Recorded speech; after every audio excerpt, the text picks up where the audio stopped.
সাধারণ শিক্ষিত মানুষ, সাধারণ মানুষ, মূর্খ মানুষ, আল্লাহ আপনাদের দোয়া বেশি কবুল করবেন। কারণ কি? যারা উচ্চ শিক্ষিত অধিকাংশ তারা কি, আপনারা বলতে পারবেন না, আমি বলতে পারি, তারা চোর। বাংলাদেশে যে যত বড় স্যার সে তত বড় চোর। বুঝতে পারলেন? তো দোয়াটা আপনি করবেন, আপনারটা বেশি কবুল হবে। মনে থাকবে কথাটা? কি বলবেন? আল্লাহ তুমি আমাকে জান্নাতের জন্য কবুল করে নাও। আল্লাহ যদি জান্নাতীদের মধ্যে আপনার নামটা লিখে নেন, কথা বুঝতে পারলেন? যদি লিখে নেন তাহলে আপনাকে আল্লাহ জান্নাতের কাজই করাবেন, আর আল্লাহ আপনাকে জাহান্নামের কাজ করাবেন না। কথা বোঝা গেছে? দ্বিতীয় বলবেন আল্লাহ তুমি আমাকে জাহান্নামে দিও না। এরপরে বলবেন আব্বা আম্মা মারা গেছে, আল্লাহ তুমি তাদেরকে মাফ করে দাও, তাদেরকে জান্নাতে থাকার ব্যবস্থা করে দাও। এইগুলো বলার জন্য কি কামেল পাশ করা লাগবে? না। অতএব বলবেন, অন্তত মাজলিসে এসে বলবেন এই কথাগুলো। মনে মনে বলা যায় না? আরো কত কথা আছে। আপনার স্ত্রী অসুস্থ, নিজে অসুস্থ, বিপদে আছেন, ছেলে নিয়ে বিপদে, মেয়ে নিয়ে বিপদে, কত সমস্যা। আর আল্লাহ কি বলছেন? যা চেয়েছে আমি তাই দিয়ে দিছি, বাকি না। এবার কি বুঝতে পারছেন?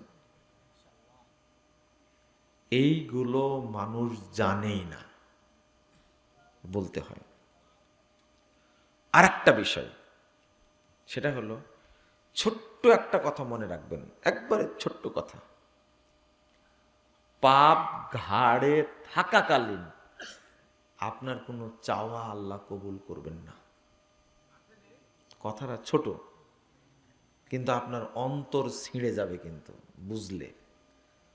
ঘাড়ে পাপ থাকাকালীন আল্লাহ আপনার কোনো চাওয়া কবুল করবেন না। এটা বহুদিন থেকে বোঝানোর চেষ্টা করছি, মানুষ বুঝে না। আপনি ফজরের সালাত পড়তে পারেন না জামাতে, কথা কি বুঝলেন? এর কারণ কি জানেন? আপনি পাপী।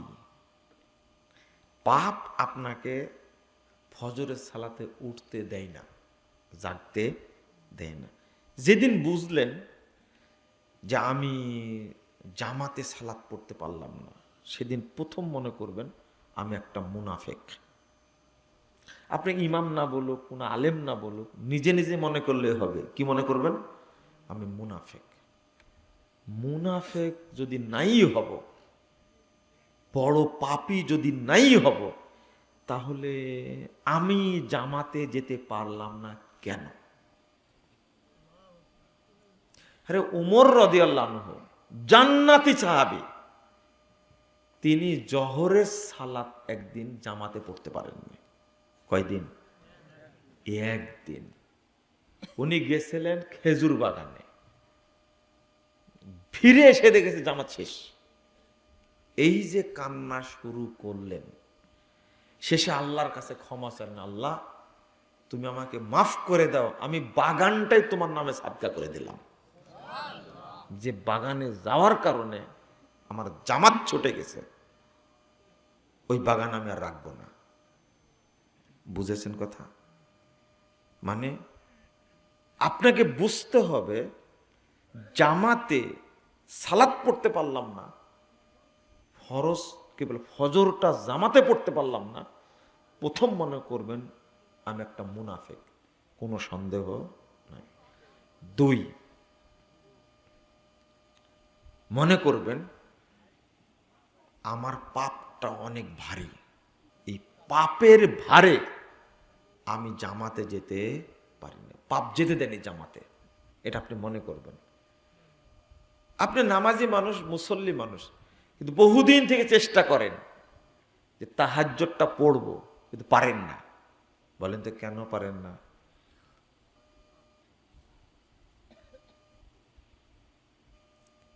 পাপে আপনাকে আটক করে রাখছে। ইমাম হাসান বসরি, বিখ্যাত তাবেঈ, তিনি বলছেন কবজতকা যামবুক, তোমার পাপ তোমাকে বন্দি করে রেখেছে, আটক করে রাখছে, পাপ তোমাকে ছাড়ে না, এই জন্য রাতে জাগতে পারো না।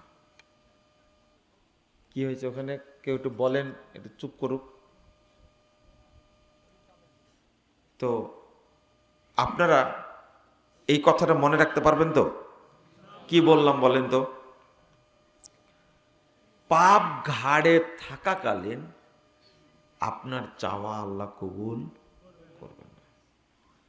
তাহলে আগে কি করতে হবে দেখেন, দেখেন আল্লাহ কি বলছেন।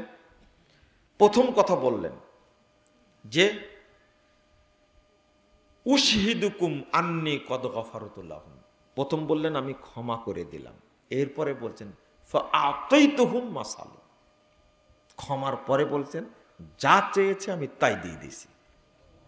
তাহলে ক্ষমা আগে। দুই, একটা হাদিস না, কুমু মাগফুরাল লাকুম ফাকাদ বুদ্দিলাত সাইয়্যাতুকুম হাসানাত, ক্ষমা হয়ে গেছে, এই জন্য তার পাপগুলোকে সব নেকি দ্বারা পরিবর্তন করে দেওয়া হয়েছে। আপনিও জানেন কিন্তু মনে নাই। যখন আপনি সালাতে দাঁড়াচ্ছেন, আল্লাহু আকবার কি পড়েন? আল্লাহুম্মা বাঈদ বাইনি ওয়া বাইনা খাতায়ায়া কামা বা'আদতা বাইনাল মাশরিকি ওয়াল মাগরিব। এই দেখেন শুরু হয়ে গেছে। প্রথম হলো ক্ষমা। হে আল্লাহ, তুমি আমাকে এবং আমার পাপের মাঝে এত দূরত্ব করে দাও যেভাবে পূর্ব থেকে পশ্চিমকে দূরে করে দিয়েছ। আল্লাহকে প্রথম বললেন তা। তারপরে কি? আল্লাহুম্মা নাক্কিনি মিনাল খাতায়া কামা ইউনাক্কাস সাওবুল আবিয়াযু মিনাদ দানাস। দেখেন, আল্লাহ তুমি আমাকে পাপ থেকে অনুরূপ ধৌত করো যেভাবে সাদা কাপড়কে ময়লা থেকে ধৌত করা হয়। আল্লাহুম্মা গসিল খাতায়া বিল মাই ওয়াস সালজি ওয়াল বারদ। আবারও বলছে আল্লাহ তুমি আমার পাপগুলিকে অনুরূপ ধুয়ে দাও যেভাবে বিল মাই ওয়াস সালজি ওয়াল বারদ, বরফ দ্বারা, পানি দ্বারা, শিশির দ্বারা আমার পাপগুলো ধুয়ে মুছে দাও, পরিষ্কার করে দাও, ধুয়ে দাও। এরপরে আপনি আল্লাহর কাছে চাইবেন। বুঝেন না মনে হয়, তাই না? আল্লাহ শিখিয়ে দিচ্ছেন কিভাবে। এরপরে দেখেন, দুই সেজদার মাঝে একটা দোয়া করেন না কি? আল্লাহুম্মা গফিরলি ওয়ারহামনি ওয়াহদিনি ওয়াফিনি ওয়াজবুরনি, তারপরে কি? ওয়ারজুকনি। কয়টা বলেন তো দেখি? মাশাআল্লাহ। আগে কি বলেন? আল্লাহুম্মা গফিরলি, আল্লাহ আপনি আমাকে ক্ষমা করে দিন। এরপরে চাওয়া ওয়াহদিনি, আমাকে হেদায়েত দান করুন। ওয়াফিনি, আমাকে সুস্থতা দান করুন। ওয়াজবুরনি, আমার ক্ষতিপূরণ করে দিন। ওয়ারজুকনি, আমাকে রুজি দান করুন। তাহলে আগে ক্ষমা, তারপরে কি? চাওয়া। কথা বোঝা গেছে? শুধু তাই এটা না, আপনি যখন তাশাহুদে বসলেন, তাশাহুদ শেষ করলেন, দরুদ শেষ করলেন, এরপরে কি বলছেন? আল্লাহুম্মা ইন্নী যালামতু নাফসি যুলমান কাসীরা ওয়া লা ইয়াগফিরুয যুনুবা ইল্লা আনতা ফাগফিরলি মাগফিরাতাম মিন ইনদিক ওয়ারহামনি ইন্নাকা আনতাল গফুরুর রহিম। কি চমৎকার! আগে ক্ষমা চেয়ে নিচ্ছেন। আল্লাহুম্মা ইন্নী যালামতু নাফসি যুলমান কাসীরা, আল্লাহ আমি আমার নিজের উপরে, আত্মার উপরে অনেক জুলুম করেছি। যুলমান কাসীরা, কত জুলুম করেছি হিসাব নাই। ফাগফিরলি মাগফিরাতান ওয়া লা ইয়াগফিরুয যুনুবা ইল্লা আনতা।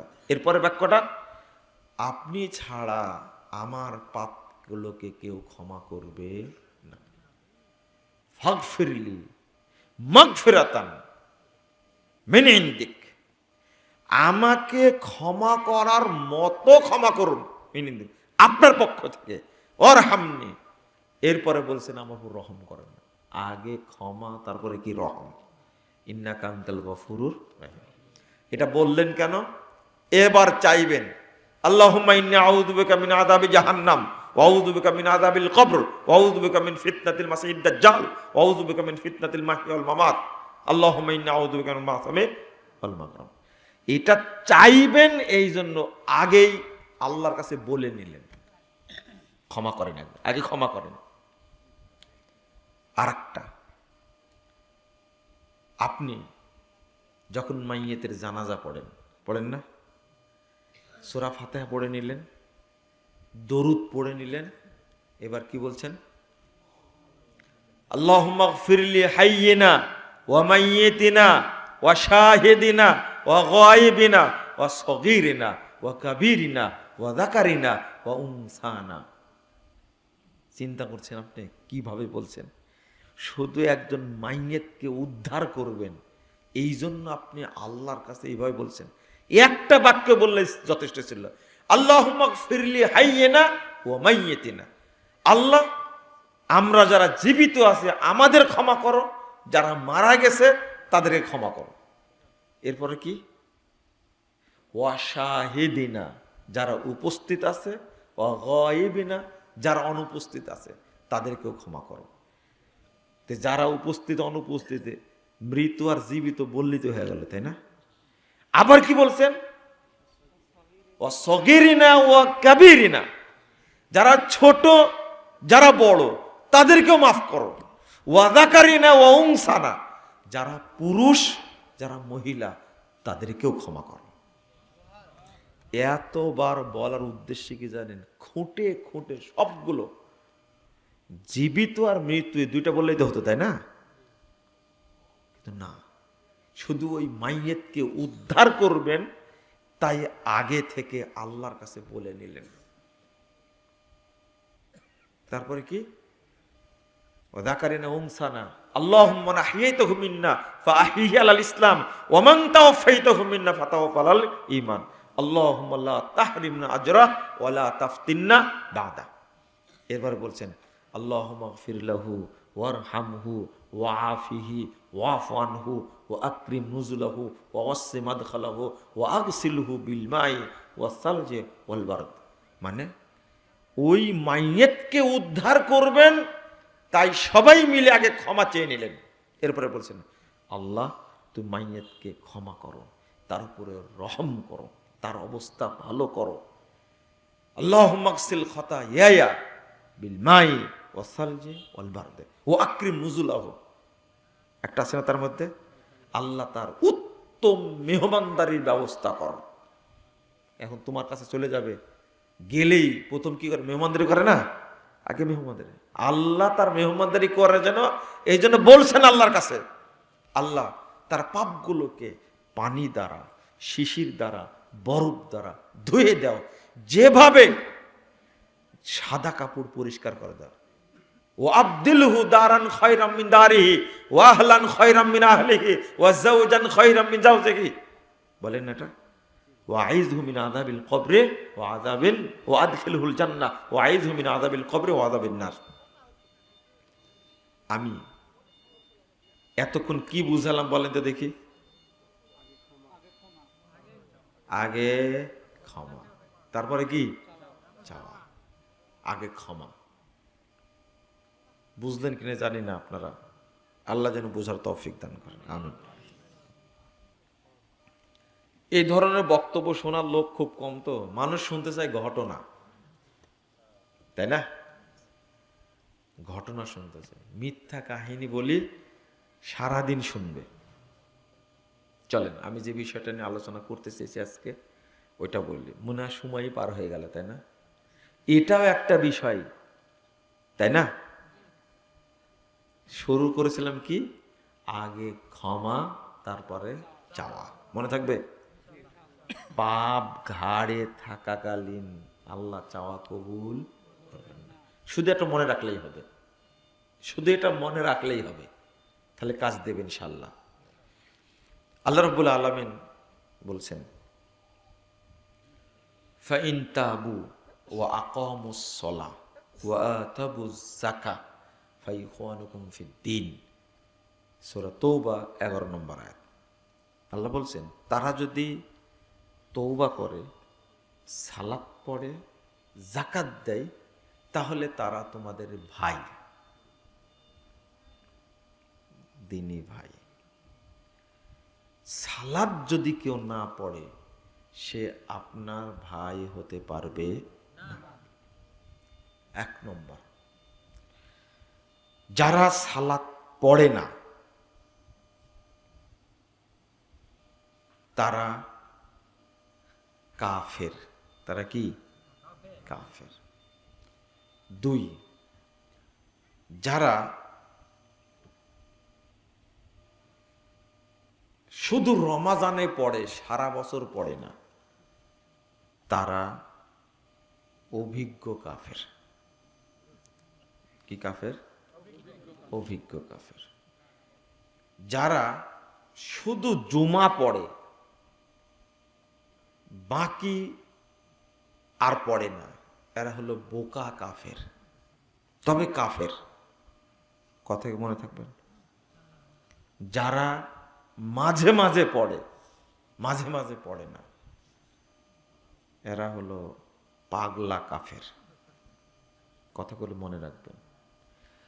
আমি একটার পর একটা কথা বলবো, ধৈর্য ধারণ করে শুনবেন। মানবেন কিনা এটা আপনার ব্যাপার, আর হেদায়েত দিবেন কিনা এটা কার ব্যাপার? আল্লাহর ব্যাপার। তবে প্রথমেই দোয়া করি আল্লাহ যেন আমাদের সবাইকে হেদায়েত দান করেন। এই আল্লাহুম্মা আমিন বললেন কেন?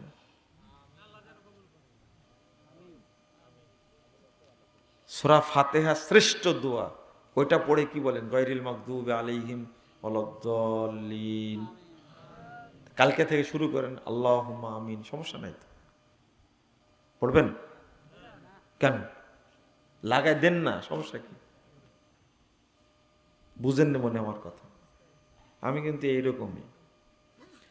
এত পৃথিবীর সর্বশ্রেষ্ঠ দোয়া হলো সূরাতুল ফাতিহা। এইটা পড়ে চলে শুধু কি আমিন। আমি ছোট্ট একটা দোয়া করলাম, মেরে দিলেন কি আল্লাহুম্মা আমিন, তাই না? বাড়ানি অভ্যাস। আচ্ছা, কি বলবেন তাহলে এখন থেকে? আমিন ইনশাল্লাহ। কি যেন বলছিলাম, ভুলে গেলাম, তাই না? আল্লাহ যেন হেদায়েত দান করে। বেনামাজি, একে বিধর্মী বলা যাবে না, বেনামাজিকে অমুসলিম বলা যাবে না, বেনামাজিকে অমুসলিমও বলা যাবে না, বেদিনও বলা যাবে না। ওকে বলতে হবে কাফের মুরতাদ। কি বলতে হবে? আল্লাহ বলেছেন কাফের, রাসূল বলেছেন কাফের, সাহাবীরা বলেছেন কাফের, তাবেঈরা বলেছেন কাফের, তাবে তাবেঈরা বলেছেন কাফের। কাফেরই বলতে হবে ওকে। আপনি অমুসলিম বলবেন কেন? আপনি জানেন এই বেদিন, অমুসলিম, বিধর্মী বেশি খারাপ না বেনামাজি বেশি খারাপ? কেন? উত্তর দিলেন, কিন্তু কেন এটা বলতে হবে? কে পারেন বলতে? হলো না? একজন বলেন অন্তত, বক্তব্য নাকি শুনেন আমার।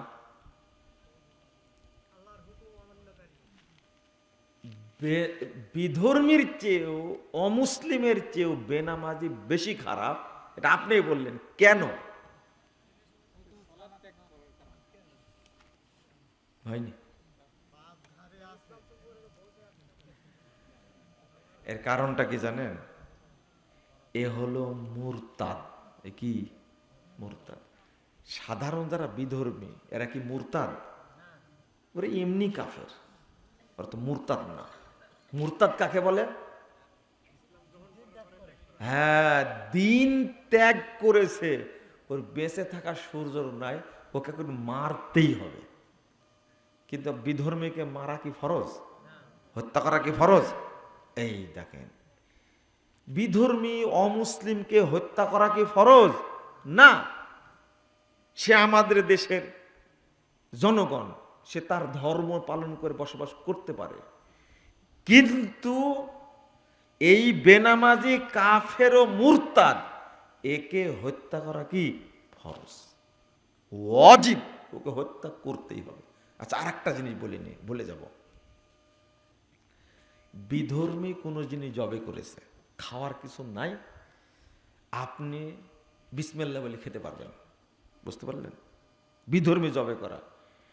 কিন্তু এই অপবিত্র এই দুই পায়া বেনামাজি যদি কোনো জিনিস জবাই করে, ওর গোশত খাওয়া হারাম, খাওয়া যাবে না। বেনামাজি যদি গরু জবাই করে, খাসি, মুরগি, হাঁস জবাই করে, পাখিও যদি জবাই করে, খাওয়া যাবে না, হারাম, হারাম। ও মুরতাদ যে। আরেকটা কারণ হলো, মুরগি জবাই করে ফেলেছে বা গরু জবাই করেছে, গরুটা এখন অপবিত্র হয়ে গেছে। আপনি মনে বুঝেননি, তাই না? কিভাবে বুঝাই, মানে একটা গরুকে আপনি ফাঁস দিয়ে মেরে ফেলে দিয়েছেন, কথা বুঝলেন? খাওয়া যাবে এটা? কেন খাওয়া যাবে না? মরা, তাই না? একটা গরুকে পিটায় মেরে ফেলেছেন, খাওয়া যাবে? বলেন না, না খাবেন? একটা বকরিকে পিটায় পিটায় মেরে ফেলেছেন, ওটা খাওয়া যাবে? ঠিক বেনামাজি জবাই করা গরু, ছাগল ঠিক ওই রকমই, মানে পিটায় মেরে ফেলে যার মতো, খাওয়া যাবে না। এইটা হলো বেনামাজি। আর একটা জিনিস শুনে রাখেন, বেনামাজিকে মেরে ফেলে দিতে হবে, এ ব্যাপারে কোনো ইমামদের মধ্যে ইখতিলাফ নাই। কথাটা শুনে রাখেন ভালো করে।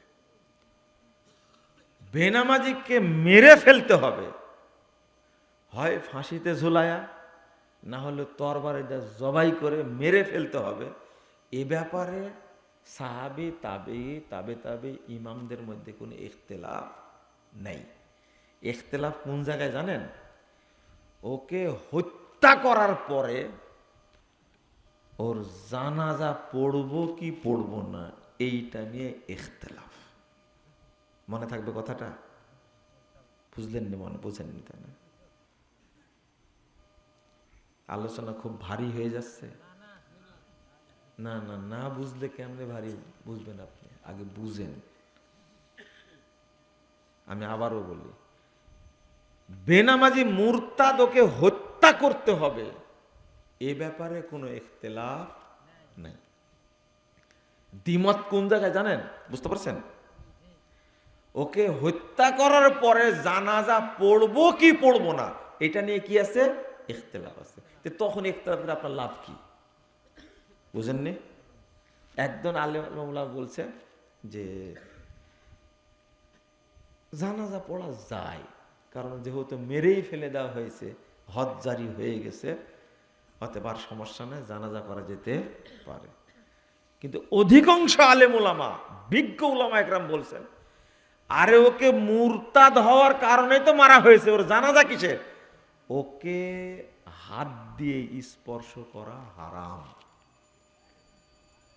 বেনামাজি মরে গেছে, তো মারা গেছে, মনে হয় আপনার বাপ, আপনার মা বেনামাজি মারা গেছে, ওকে হাত দেওয়া, স্পর্শ করা যাবে না, হারাম।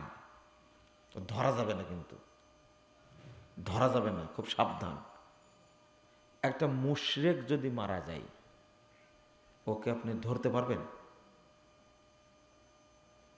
একটা কাফের যদি মারা যায়, ইহুদি বা খ্রিস্টান মারা যায়, ওকে হাত দিয়ে ধরতে পারবেন না, হারাম, স্পর্শ করা যাবে। আরে বুঝেননি মনে হয়, ওকে স্পর্শ করার সাথে সাথে আপনি অপবিত্র হয়ে যাবেন। ওকে স্পর্শ করা যাবে না, ধরাই যাবে না। গোসল তো অনেক পরের ব্যাপারের ভাই, কি করা যাবে না? ওকে ধরাই যাবে না। কি করবেন? ওকে ওকে ধরাই যাবে না। লা হাওলা ওয়ালা কুওয়াতা ইল্লা বিল্লাহ। আমি আপনাকে কিভাবে বুঝাই? এখন প্রশ্ন আপনাদের, কি করা যাবে তাহলে? কুকুর মারা গেলে কি করেন? কি করেন? পায়ে দড়ি বেঁধে ঘাড়ে করে নিয়ে যান। ছেঁচড়ে নিয়ে যান। কোথায় দাফন করেন? দূরে জঙ্গলে, যেখানে আবাদ বেনেত হয় না, আবাদ পানি হয় না, ওই জায়গায় দাফন করেন। এ তো কুকুরের চেয়েও খারাপ। আল্লাহ বলেছেন বালহুম আযল। ও বেনামাজি কিন্তু আপনার চেয়ে ভালো জানে। ও বলছে কি জানেন, নামাজ না পড়লে আমার ঈমান ঠিক আছে। আরে হারাম, মাঠটা কেমন দেওয়ার দরকার বলেন তো দেখি। আস্তাগফিরুল্লাহ। ও ডবল কাফের। ওর বুদ্ধি অনেক বেশি। শোনেন, আলোচনাটাকে শোনেন আপনারা, আপনারা একটু ধৈর্য দিয়ে শুনেন। গালিগালাজ পরে করেন আমাকে, কিন্তু শোনেন আগে, শুনলে ভালো লাগবে। আমি আপনাকে কিভাবে বুঝাবো? আপনি মনে মনে করছেন কথাগুলো খুব কড়া হয়ে যাচ্ছে। কথা আমি কড়া বলিনি। বেনামাজির জানাজা নিয়ে আপনি দ্বন্দ্ব করেন, তাই না? এমপি সাহেব বলছে আমার বাপ মারা গেছে, ইমাম জানাজা করলো না, দেখি চাকরি কিভাবে করে, ওকে জেলখানার ভাত খাওয়াই ছাড়বো, লাল ঘরে ঢুকাই ছাড়বো।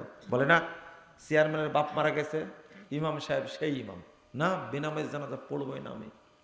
কিছু কিছু ইমাম আছে না এরকম, কিছু আছে 1% ইমাম আছে শতকরা, বা হাজারে এক একটা আছে, তারা এরকম কড়া না, বেনামাজি জানাজা আমি পড়বো না, চাকরি থাক আর না থাক। কিন্তু অধিকাংশই মুন্সি খুব খারাপ, ওর কাছে সবই চলে, আলুর চেয়েও গোল। কিন্তু আগে জানাজা না আগে গোসল? আগে গোসল। আগে জানাজা না কাফন? আগে কবর না জানাজা? আগে জানাজা, তারপরে কবর। কোথায় পেয়েছেন আপনারা? আপনার এলাকায় কি আগে কবর খুঁড়ে না আগে জানাজা করে? আগে জানাজা। কবর রেডি না হওয়া পর্যন্ত জানাজা হয়? বলে দেখো তো কবর খোঁড়া হয়েছে কিনা। আমিও গ্রামের মানুষ রে ভাই, আপনারা তো উল্টা দিচ্ছেন দেখছি। শোনেন, যাকে স্পর্শই করা যাবে না, যাকে গোসলই করানো যাবে না, যাকে কাফনই পরানো যাবে না, যার কবরই হবে না, ওর জানাজা কোথায় হবে? আপনি এটা বললো কে? এটা আপনাকে এটা বললো কে? ওকে এমন জায়গায় পুঁতে দিতে হবে যে জায়গায় মানুষ যায় না, আর পুঁতে দেওয়ার সময় মাটি সমান করে দিতে হবে, কেউ যেন বুঝতে না পারে এটা কবর। যদি বুঝতে পারে কবর, আর যদি যাওয়ার সময় বলে আসসালামু আলা আহলিদ দিয়ারে মিনাল মুমিনিন ওয়াল মুসলিমিন, এটা পড়লেই আপনার পাপ হবে। ও তো মুশরিক, ও মুমিনও না মুসলিমও না, ও কি? কাফের, মুরতাদ। ওর কবর অতিক্রম করার সময় দোয়া পড়া যাবে? দোয়া কার জন্য? রব্বানা ইগফির লানা ওয়া লিইখওয়ানিনাল্লাযীনা সাবাকুনা বিল ঈমান। আল্লাহ আমাদের ক্ষমা করো তুমি, আর যারা ঈমান নিয়ে চলে গেছে তাদেরকে ক্ষমা করো। ও কি ঈমান নিয়ে চলে গেছে? না না না না না, তো ওই দোয়া পড়া যাবে? ওকে গোরস্থানে দাফনই করা যাবে না, হারাম হারাম। অনেক ঘটনা ঘটেছে আমার এরকম। মনে করেন ওয়াজ করে দিছি, জানাজা সামনে, মসজিদের মধ্যে একবার মাঠে, 2-3 বার মাঠে হয়েছে, ওয়াজ করে দিছি, আপনি জানাজা পড়েন, ওয়াজ হয়ে গেছে, কাতার সোজা করেন, হুট করে বলছে যে এ কি নামাজ পড়তো নাকি? না না, মাঝে মাঝে পড়তো। আমি গেলাম, এই জানাজা আমি পড়তে পারবো না। এক জানাজায় বহু লোক হয়েছে, বুঝতে পারলেন? ইমাম আমি দাঁড় করায় দিছি, তা আমি অ্যাক্সিডেন্ট করে মারা গেছে। আমি বললাম যে নামাজ পড়তো নাকি? জীবনে মসজিদে আসেনি। আমি ওই লোকগুলোকে অপরাধ করে বললাম, আপনারা কি বেকুব না বোকা? আমাকে সামনে দিয়েছেন কেন? তাহলে এর জানাজা করাচ্ছে, কুত্তার জানাজা করা অনেক ভালো। এর জানাজা করবে কেন? হ্যাঁ, বলে আমি চলে আসলাম। ওই এলাকার মানুষ আমাকে বলে যে লোকটা এত জেদি, কাতার বন্দি হলো, জানাজা হবে, ওয়াজ তো খুব সুন্দর করলো, কিন্তু দোষ করেছে মাইয়েত, আমরা তো আর দোষ করিনি। কথা বুঝতে পারলেন? যুক্তি দেখেন কত বড় দুষ্টু এরা, চিন্তা করতে পারছেন? খবরদার, আপনার বাপ মারা গেল যদি বেনামাজি হয়, ওর জানাজা হবে না। আর বেনামাজিকে যদি গোসল দিয়ে আপনি মসজিদের সামনে নিয়ে যান জানাজা করার জন্য, আগে আপনার বিচার হবে কিয়ামতের মাঠে। এই মুসল্লিদের ধোঁকা দিলি কেন তুই? এবার শোনেন, রাসূল সাল্লাল্লাহু আলাইহি সাল্লাম বলছেন, ৮২ নম্বর হাদিস সহিহ মুসলিম এসেছে, ইন্না বাইনাল আবদি ওয়াল কুফরি ওয়াশ শিরকে তারকাস সালাহ। কাফের, মুশরিক আর মুসলিমের পার্থক্য হলো কি? সালাত। সহিহ মুসলিমের হাদিস। 2621 নম্বর হাদিস তিরমিজির মধ্যে এসেছে, রাসূল সাল্লাল্লাহু আলাইহি সাল্লাম বলছেন, আল আহদুল্লাযী বাইনানা ওয়া বাইনাহুম আস-সালাহ ফামান তারাকাহা ফাকাদ কাফার। অমুসলিমদের মধ্যে আর আমাদের মধ্যে প্রাচীর হলো, অঙ্গীকার হলো সালাত। ফামান তারাকাহা ফাকাদ কাফার, যে সালাত ছেড়ে দিল সে কাফের হয়ে গেল। আপনি কেউ কেউ বলতে পারেন ফাকাত কাফারা মানে সে কুফরি করলো। অনুবাদ আপনার কাছ থেকে জানতে হবে না, অনুবাদ নিতে হবে রাসূলের কাছ থেকে, সাহাবীদের কাছ থেকে। ইবনু মাসউদ রাদিয়াল্লাহু আনহু বলছেন, লাউ তারাকুহা, যদি লোকেরা সালাত ছেড়ে দেয়, লাকানু কুফারা, তাহলে তারা কাফের হয়ে যাবে। হলো? আমি আপনার অনুবাদ নিতে যাব কেন? ফামান তারাকাহা ফাকাদ কাফার, যে সালাত ছেড়ে দিল সে কাফের হয়ে গেল, কোনো ছাড় নাই। 2622 নম্বর হাদিস তিরমিজির মধ্যে এসেছে, মুহাম্মদুর রাসূলুল্লাহ সাল্লাল্লাহু আলাইহি ওয়াসাল্লাম বলছেন, আল্লাহু আকবার। আপনি কিভাবে বললেন? সাহাবীরা কি বলতেন? আব্দুল্লাহ ইবনে শাকিক রাদিয়াল্লাহু আনহু তিনি বলছেন, কানা আসহাবু মুহাম্মাদিন সাল্লাল্লাহু আলাইহি ওয়াসাল্লাম লা ইয়ারাউনা শাইয়্যাম মিনাল আমালে তারকাহু কুফরুন গায়রাস সালাহ। সাহাবায়ে কেরাম অন্য কোনো আমল ছেড়ে দিলে কাফের বলতেন না, কিন্তু কেউ সালাত ছেড়ে দিলে তাকে কি বলতেন? কাফের। এই হাদিসটা উল্লেখ করে ইমাম আব্দুল্লাহ ইবনে নাসর রাহিমাহুল্লাহ তিনি বলছেন, আজমাউ আলা তাকফিরিহিম, যারা সালাত পড়ে না তারা কাফের, এ ব্যাপারে সাহাবায়ে কেরাম সবাই একমত, সব একমত। 2, ইমাম ইবনে বাজ রাহিমাহুল্লাহ বলছেন, ফাযাকারাল ইজমাআ, ফাযাকারা ইজমা আস-সাহাবা। সাহাবী আব্দুল্লাহ ইবনে শাকিক তিনি তাবি, আব্দুল্লাহ ইবনে শাকিক তিনি উল্লেখ করেছেন সাহাবীদের একমতের ব্যাপারে, আন্না তারিকাস সালাহ ইন্নাহুম কাফিরুন, যারা সালাত ছেড়ে দেয় সাহাবীদের কাছে তারা কি? কাফের। আপনার কাছে আরো 2টা প্রশ্ন। এক ওয়াক্ত সালাত যদি কেউ ছেড়ে দেয় তার কি অবস্থা, তাই না? রাসূল সাল্লাল্লাহু আলাইহি ওয়াসাল্লাম বলছেন, আল আহাদিসুল মুখতারা 351 নম্বর হাদিস, সনদ সহিহ। আল্লাহ রাসূল সাল্লাল্লাহু আলাইহি ওয়াসাল্লাম বলছেন, লা তাতরুকুস সালাতা মুতাআম্মিদিন, ইচ্ছা করে সালাত ছেড়ে দিও না তোমরা। ফাইন্নাহু মান তারাকাস সালাহ মুতাআম্মিদান ফাকাদ খরাজা মিনাল মিল্লাহ, যে ইচ্ছা করে ফরজ সালাত ছেড়ে দিল সে ইসলাম থেকে খারিজ হয়ে গেল। ইসলাম থেকে খারিজ হলে কি হয় বলেন তো? মুরতাদ। এই তো এবার জায়গা মতো আসছেন। ইসলাম থেকে যে খারিজ হয়েছে, ফাকাদ খরাজা মিনাল মিল্লাহ, সে ইসলাম থেকে খারিজ হয়ে গেল, মানে সে মুরতাদ হয়ে গেল। এক ওয়াক্ত সালাত করে ছেড়ে দেয়। 22,128 নম্বর হাদিস, মুসনাদ আহমদ। রাসূল সাল্লাল্লাহু আলাইহি ওয়াসাল্লাম বলছেন, লা তাতরুকান্না সলাতান মাকতুবাতান মুতাআম্মিদান, তুমি এক ওয়াক্ত সালাত ইচ্ছা করে ছেড়ে দিও না। ফা ইন্নাহু মান তারাকা সলাতান মাকতুবাতান মুতাআম্মিদান ফাকাদ বারিয়াত মিনহু যিম্মাতুল্লাহ, যে ব্যক্তি এক ওয়াক্ত সালাত ইচ্ছা করে ছেড়ে দিল, সে আল্লাহর জিম্মা থেকে, দিন থেকে বেরিয়ে গেল। শোনেন শোনেন, কোনো উপায় নাই, সালাত পড়াই লাগবে। একজন সাহাবী না, আল্লাহ রাসূল বলছেন, বাইনাল আবদে ওয়াস ওয়াল কুফরে ওয়াস ওয়াল ঈমানে আস-সালাহ ফামান তারাকাহা ফাকাদ আশরাক। কঠিন কথা।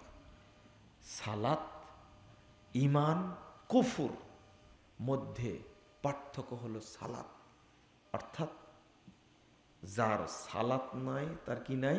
ঈমান নাই। যার সালাত নাই তার কি? ঈমান নাই। আল্লাহ রাসূল বলছেন, লা ঈমান আলাহ মান লা সালাত আলাহ, যার সালাত নাই তার ঈমান নাই। অথচ বেনামাজি বলছে, আমি নামাজ না পড়লেও ঈমান ঠিক আছে। কত বড় মিথ্যুক, কত বড় গাদ্দারও!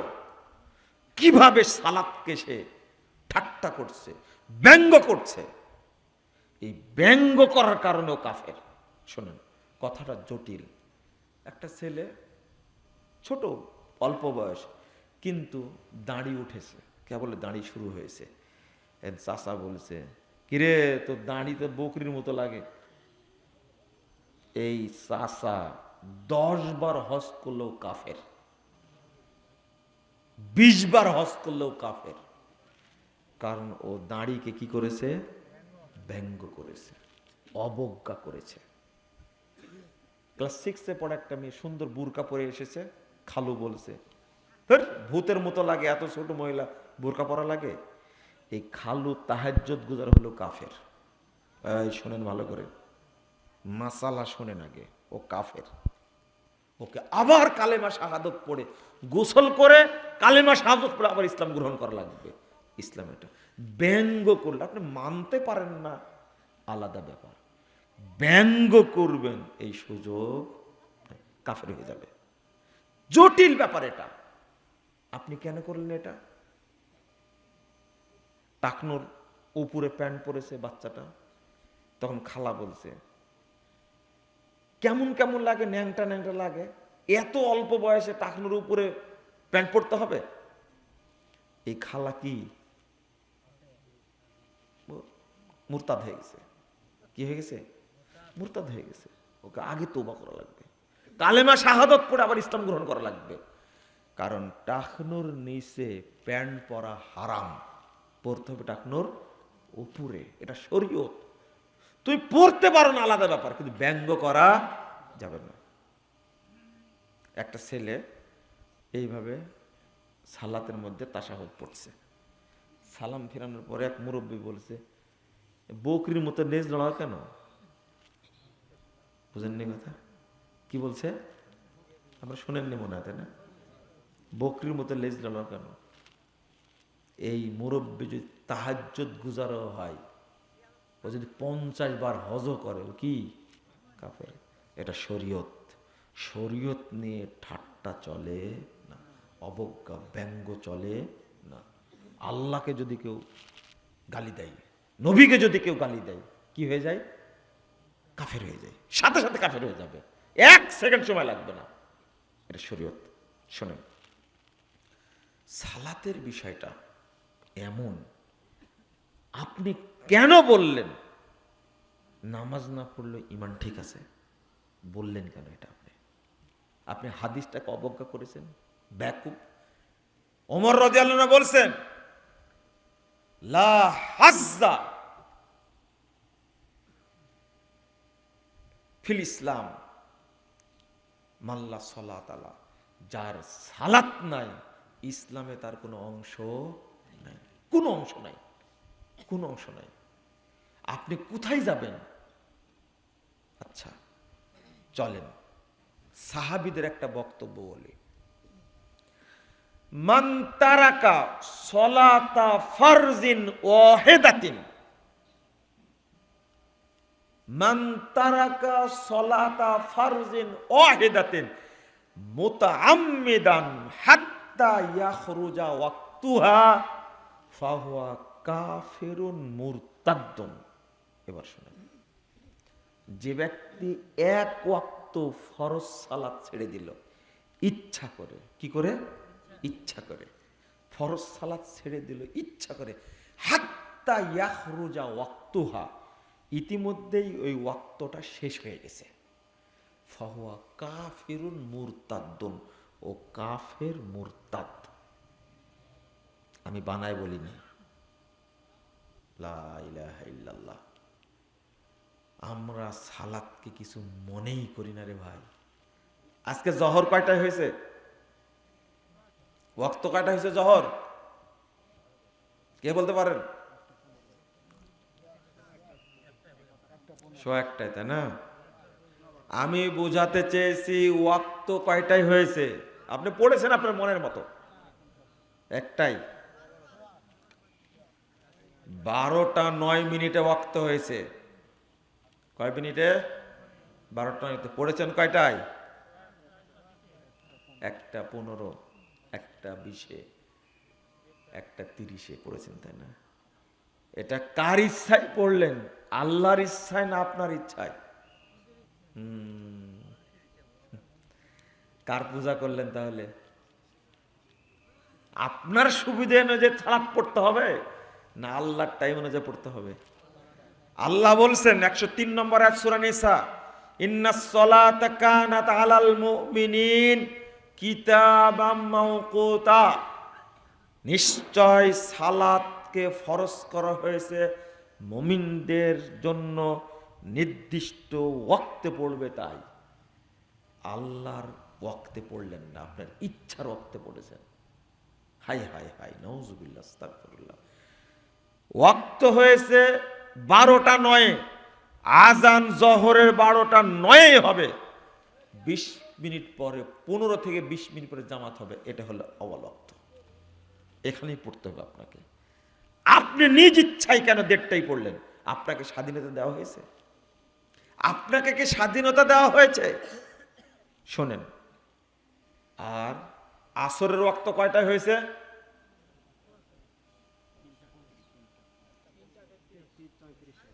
আপনাদের কথা আর বিশ্বাস হচ্ছে না আমার। হবে? বিশ্বাস হবে? তবে দলিল আছে, আপনি টেনশন করেন কেন? আসর কে বললো 3:35? 3:34 ওয়াক্ত হয়েছে। এই শোনেন, একটা জিনিস বুঝাচ্ছি। তাহলে 12:09 আর 3টা কত? 34। আসর হবে 3:34। 12:06 কোথায় আছে আজকে ওয়াক্ত? ঢাকার টাইম এটা সম্ভবত। এটা কি মাস যাচ্ছে যেন? জুলাই মাস, তাই না? জুলাই মাস এটা। চিন্তা করেন কোথায় চলে গেছে, 24-এর জুলাই মনে হয় নাকি? সব উল্টাপাল্টা করে ফেলছেন আপনারা।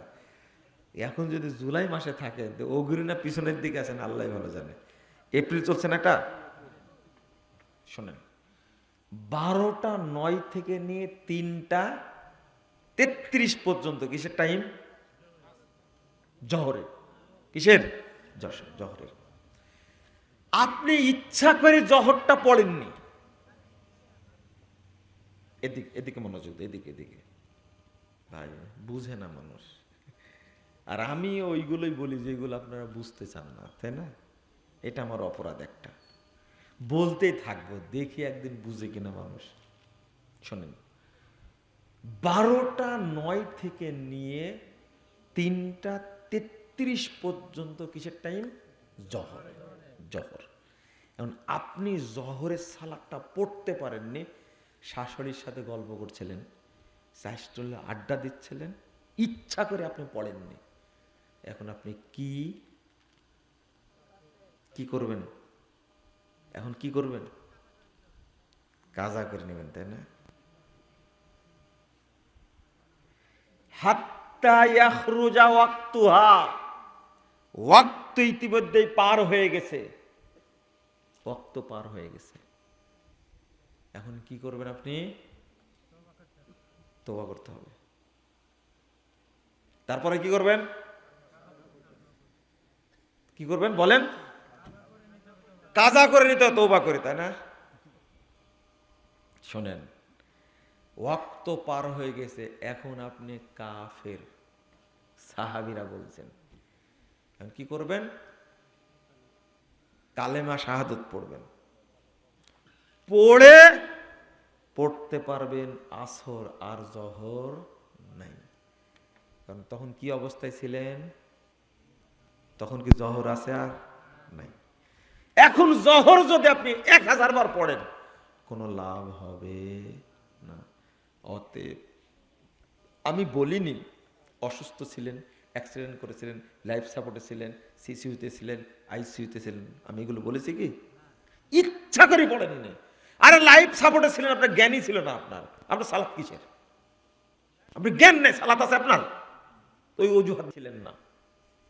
হ্যাঁ, কারণ এমন একটা বিপদে পড়েছেন, সালাতটা পড়তে পারেন, টাইম হয়ে গেছে, পার হয়ে গেছে, কোনো সমস্যা নাই। এক ওয়াক্ত কেন, 5 ওয়াক্ত যদি পড়তে না পারেন, কোনো সমস্যা নাই। আল্লাহর নবী সাল্লাল্লাহু আলাইহি সাল্লাম একদিন এশার পরে 4 ওয়াক্ত সালাত পড়েছেন। এটা কি জানেন আপনি? 661 নম্বর হাদিস।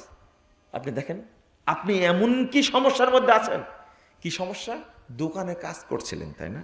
কি সমস্যা? ওই মাঠে কাজ করছিলেন, তাই না? এগুলো কি সমস্যা না আপনার ইচ্ছা? এটা আপনার ইচ্ছা, আপনি পড়েননি। মান তারাকা সলাতা মুতাআম্মিদান বিগাইরি ইল্লাতিন হাত্তা আদখালা ওয়াক্তান ফি ওয়াক্তিন ফাহুয়া কাফির। আব্দুল্লাহ ইবনে মুবারক বিখ্যাত তাবী, তিনি বলছেন, কেউ যদি ইচ্ছা করে কোনো কারণ ছাড়াই সালাত ছেড়ে দেয়, ইতিমধ্যে 1 ওয়াক্ত আর 1 ওয়াক্তের মধ্যে ঢুকে যায়। হাত্তা আদখালা ওয়াক্তান ফি ওয়াক্তিন, 1 ওয়াক্ত আর 1 ওয়াক্তের মধ্যে ঢুকে গেছে, ফাহুয়া কাফির, সে কি? কাফির।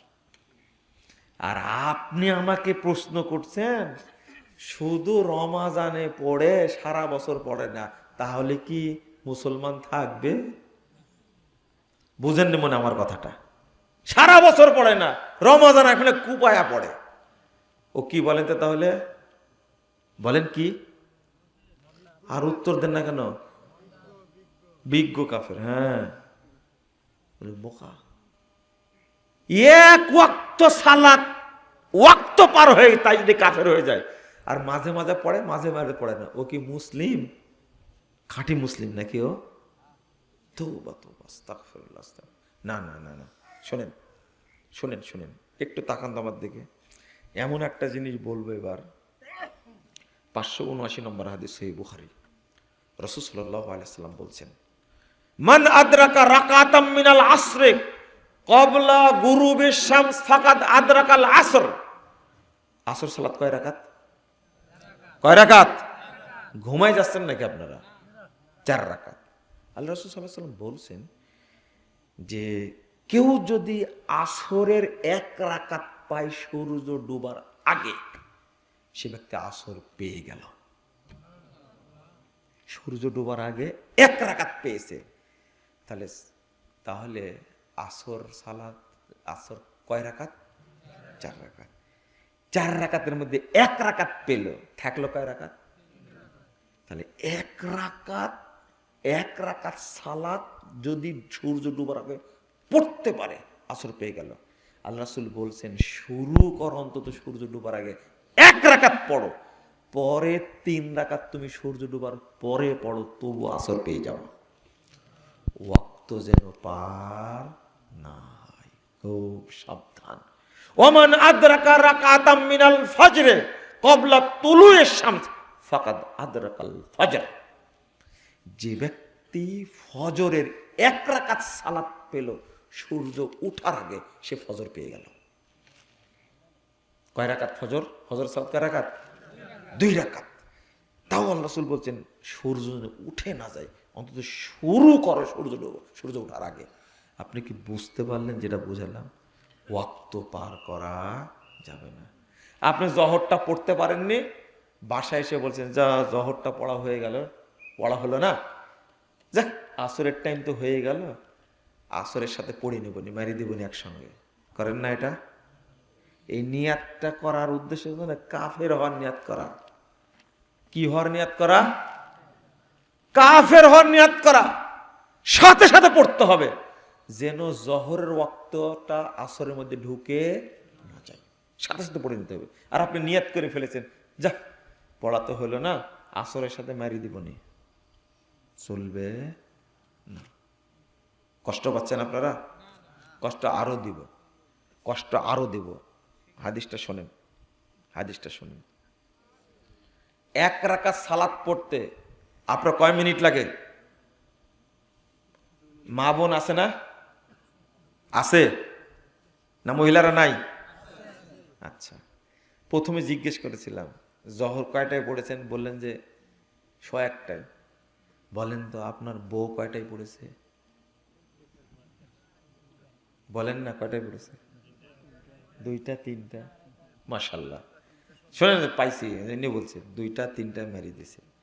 আর অনেকেই এই মহিলারা জহর আসর 2টা একবারে মারে। দেখবেন, খেয়াল করে দেখবেন, আল্লাহ জাতিকে যে কেন সৃষ্টি করলেন, এতই অলস জাতি এটা। আল্লাহ এদেরকে হেদায়েত দান করুন। কিন্তু গতকালকে গেছে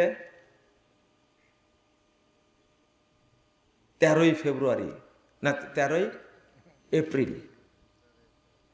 13 এপ্রিলটা কি জানেন? জানেন না আপনারা? আস্তাগফিরুল্লাহ, না আমার উল্টাপাল্টা হয়ে গেছে তো। আমি আমি আমি ঠিকই বলেছি। আজকে হলো 14ই এপ্রিল। 14ই কি এপ্রিল? কেমনে কেমনে এই মালউন গুলো মিলাই দিছে 14ই এপ্রিল আর 14ই ফেব্রুয়ারি, বুঝেননি? 14ই ফেব্রুয়ারি একটা লুচ্চা দিবস, আর 14ই এপ্রিল একটা কি দিবস? এটা লম্পট দিবস একটা, এটা বেহায়া দিবস একটা। আর 13ই ফেব্রুয়ারি এটা কি আপনারা জানেন না কেন? 13ই ফেব্রুয়ারি হলো পহেলা ফাল্গুন, এটা হলো বসন্ত বরণ। যারা পড়াশোনা করে তারা ঠিকই বুঝেছে আমার কথা। না শুনেন, একটু শুনেন। এমন একটা অবস্থার মধ্যে আমরা দিন পার করছি, এত খারাপ একটা অবস্থার মধ্যে দিন পার করছি, মানুষ বুঝতে চায় না। আপনার ওয়াইফ এই পহেলা বৈশাখের অপেক্ষায় আছে 3 মাস আগে থেকে। বৈশাখী শাড়ি পরবে, তাই না? কেমন খান্নাস বউকে বিয়ে করছেন আপনি, চিন্তা করতে পারছেন? ও বাইনা ধরে আছে 3 মাস আগে থেকেই যে আমাকে কিন্তু ঘুরতে নিয়ে যাবে পহেলা বৈশাখের দিনে, তাই না? সালাতের ব্যাপারে অ্যাক্টিভ না, কিন্তু ঠিকই কোন দিন 14ই ফেব্রুয়ারি হবে, কোন দিন পহেলা ফাল্গুন হবে, কোন দিন পহেলা বৈশাখ হবে, কোন দিন 30 নাইট হবে, ফষ্টি নষ্টি নাইট মন্দির, এগুলো সব খেয়াল আছে। বেহায়া মহিলাগুলো কোন দিন শিক্ষা সফরে যেতে হবে, কার বিয়ে খেতে যেতে হবে, কি পরে যেতে হবে, কোন কাপড় পরতে হবে, বাজার করতে যাবে। এই জন্যই বর্তমানের মা বোনেরা ভালো সন্তান দিতে পারে না। যেগুলো পারে এইগুলো হয় মদখোর, না হলে গাঁজাখোর, না হলে সন্ত্রাসী, না হলে লম্পট, না হলে লুচ্চা, চরিত্রহীন জন্ম দেয়। কারণ এইগুলোই। আপনি সালাদটা পড়তে পারেন না কেন? ঠিক টাইমে বাড়িতে গিয়ে আজকে বলবেন, আমি মাঠে কাজ করি, আমি বাহিরে থাকি, আমার জন্য মসজিদ শর্ত, আমার জন্য জামাত শর্ত। বেটি, তোমার জন্য জামাতও শর্ত না, মসজিদও শর্ত না, আজানও শর্ত না। তুমি বাড়ির মধ্যে আসো, ওয়াক্ত হয়ে যাবে, আজান একামত দিয়ে সালাত পড়ে নেবে। কেন পারো না? ওই মুনাফেক পুষে লাভ কি? যে মহিলা জোহরের সালাত 3টায় পড়ে, 2:30টায় পড়ে, ও কি মুমিন না মুনাফেক? ও তো মুনাফেক। ওকে পুষেই লাভ কি? আর ওর হাতের ভাত খেয়ে আপনার কোনো উপকার হবে? আপনি কে বলে সেটা? আপনি ওকে পুষে লাভটাকে, কোন লাভ হবে না? কালকে তালাক দিয়ে দিবেন। আমি কথাগুলো বলছি কেন, একটু শুনেন আগে। আমি এই জায়গায় বলবো তো, বলেন তো আপনার এক রাকাত সালাত পড়তে কয় মিনিট লাগে? 2 মিনিট লাগে। ধরেন 2 মিনিট, হিসাব করেন। কিন্তু 4 রাকাত পড়তে হলে কয় মিনিট লাগবে? খবর আছে, মিলায় দেখবেন। যদি না হয় তাহলে মিথ্যা কথা বললেন কিন্তু আজকে। আচ্ছা, হলো 2 মিনিট। কয় মিনিট? আমি অন্যদিকে চলে গেছিলাম কেন? এটা মাথায় ঝালাই করার জন্য মূলত এই কথাটা বলবো, তাই সবাই খেয়াল করেন। আপনার ওয়াইফ মাসিক চলছিল, আপনার ওয়াইফের মাসিক চলছিল। এখন 6:20 সূর্য ডুবে যাবে, কিন্তু 6টার দিকে আপনার ওয়াইফের মাসিক বন্ধ হয়ে গেছে। কি হয়ে গেছে? সূর্য ডুবার আগে বন্ধ হয়ে গেছে। এমত অবস্থায় মাসিক বন্ধ হলে আপনাদের স্ত্রীরা, তারা কেউ কি কোনোদিন তাদেরকে আসর পড়তে দেখেছেন? আপনি কেন, আপনার দাদাও দেখেনি। আপনার বড় বাপ যিনি, দাদার বাপ যিনি, উনিও দেখেননি। বুঝেননি মনে কথা? মাসিক চলছিল, চলতে চলতে মাসিকটা বন্ধ হলো কখন? সূর্য ডুবার আগে, 20 মিনিট আগে বন্ধ হলো। এই মহিলা জীবনে কোনদিন আসর পড়েছে? আসরের ওয়াক্ত আছে না? কয় মিনিট আছে? এইটা এটা এটা এক। ও এতই খাসড়া অলস, ওই দিন গোসল করা দূরের ঘাট, পরের দিন কাপড় চুপড় ধুয়ে গোসল করে তারপরের দিন নামাজ শুরু করবে যদি পড়ে।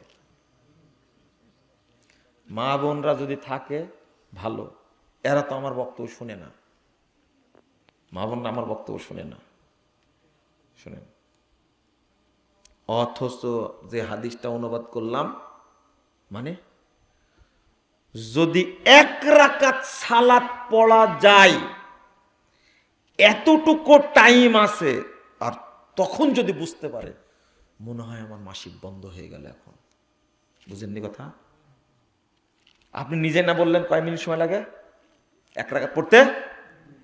2 মিনিট। সূর্য ডুবতে আর কয় মিনিট বাকি আছে? 2 মিনিট। 2 মিনিট বাকি আছে, 1 রাকাত সালাত পড়া যাবে। ওই 2টা হাদিস অনুবাদ করলাম না, আসরের সালাত যদি কেউ 1 রাকাত পায় সূর্য ডুবার আগে, বুঝেননি কথা? এইটা হলো দলিল। যদি বুঝতে পারে মহিলা মনে হয় আমার মাসিক বন্ধ হয়ে গেল, মানে 2 মিনিট আগে 1 রাকাত সালাত পড়া যাবে, এতটুকু সময় আগে যদি কোনো মহিলা বুঝতে পারে মাসিক বন্ধ হয়ে গেল, তো এই মহিলাকে গোসল করতে হবে। গোসল করতে সূর্য ডুবে যাবে, গেল।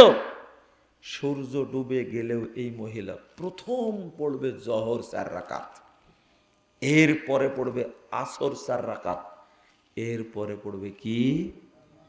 মাগরিব। এটাই হলো শরীয়ত। অথচ ও সারা দিনই পড়ে না নামাজ। মা বোনদেরকে সচেতন থাকতে হয়।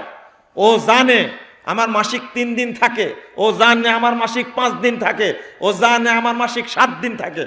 জানার পরে 7ম দিন যখনই হবে তখন অপেক্ষায় থাকবে, মনে হয় এখনই বন্ধ হয়ে গেল, নিশ্চিত হবে আর মাসিক বন্ধ হয়ে গেছে। চিন্তা করবে টাইমটা কখন? সূর্য ডুবতে যদি 2 মিনিট বাকি থাকে, তাকে গোসল করে আগে জোহর পড়তে হবে 4 রাকাত, তারপরে আসর পড়তে হবে 4 রাকাত, তারপরে মাগরিব পড়বে। মাশাআল্লাহ মাশাআল্লাহ, প্রশ্নটা কে করলেন? মাশাআল্লাহ, যা।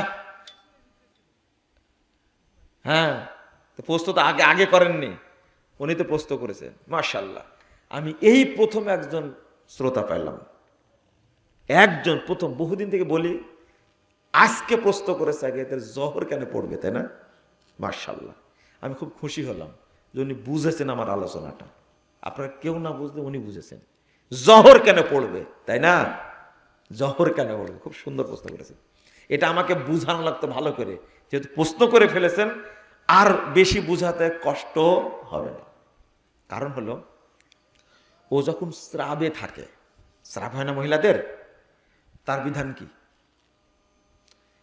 কিছু কিছু মহিলার রোগ হয় না, সারাক্ষণ ব্লিডিং হতেই থাকে, এর বিধান কি বলেন তো? এর বিধানটা হলো, ও হয় গোসল করবে না ওযু করবে। জহরটাও যখন পড়বে সাথে সাথে আসরটাও কি পড়ে নেবে। যখন আসর পড়লো, জহরটা ঢিলা করে জহরও পড়ে নিল, আবার কি আসরও পড়ে নিল। এই দুই ওয়াক্ত এমন সালাত, একটার সাথে আর একটা ওয়াক্ত মিলিয়ে পড়া যায়। ও যে পড়ে, এই জন্য মাসিক থেকে পবিত্র হওয়ার কারণে তাকে জহরও পড়তে হবে, আবার কি আসরও পড়তে হবে। কথা পরিষ্কার? মনে হয় বুঝেন না আপনার কথাটা। কোন কোন মহিলার নিয়মিত ব্লিডিং হয় না, 15 দিন 20 দিন অসুস্থ, তার বিধান কি? তার বিধানটা হলো, এই মহিলা জহর যখন পড়বে তখন সাথে সাথে আসরটাও কি পড়ে নেবে। বুঝেননি কথা? ঠিক মাসিক থেকে যখন পবিত্র হয়ে যাবে এরকম টাইমে, তখন জহরও পড়বে, আবার কি আসর জমা করে পড়বে। এটা হলো মহিলাদের বিধান। বলেন, রাত 12টার দিকে মাসিক বন্ধ হয়ে গেছে, বুঝতে পারছে মাসিক বন্ধ হয়ে গেছে, বলেন তো এখন এই মহিলা কি করবে? গোসল করে কি পড়বে? কি পড়বে? ফজর পড়বে, এশা পড়বে? বুঝেননি তাহলে? মাগরিব এশা পড়বে। এবার হয়েছে, এর পিছন থেকে বলছে, তাহলে তাকে মাগরিবও পড়তে হবে, আবার কি এশা পড়তে হবে। আর আপনারা বলছেন কেউ কে কি ফজর পড়বে, তাই না? তাহলে কত ডিগ্রি নিচে আছেন আপনারা, চিন্তা করেন। এই আলোচনাটা বুঝাতে পারি না, এই বলতে বলতে একসময় হবে ইনশাল্লাহ। মানুষ একজনও বুঝেননি আজকে? আপনি বুঝেননি? বুঝছেন? আপনি বুঝেননি? বুঝছেন? আলহামদুলিল্লাহ। এই একজন বুঝতে বুঝতে একসময় কি হয়ে যাবে, সবাই বুঝে নেবে ইনশাল্লাহ। ইনশাল্লাহ, এ আশা নেই বলি।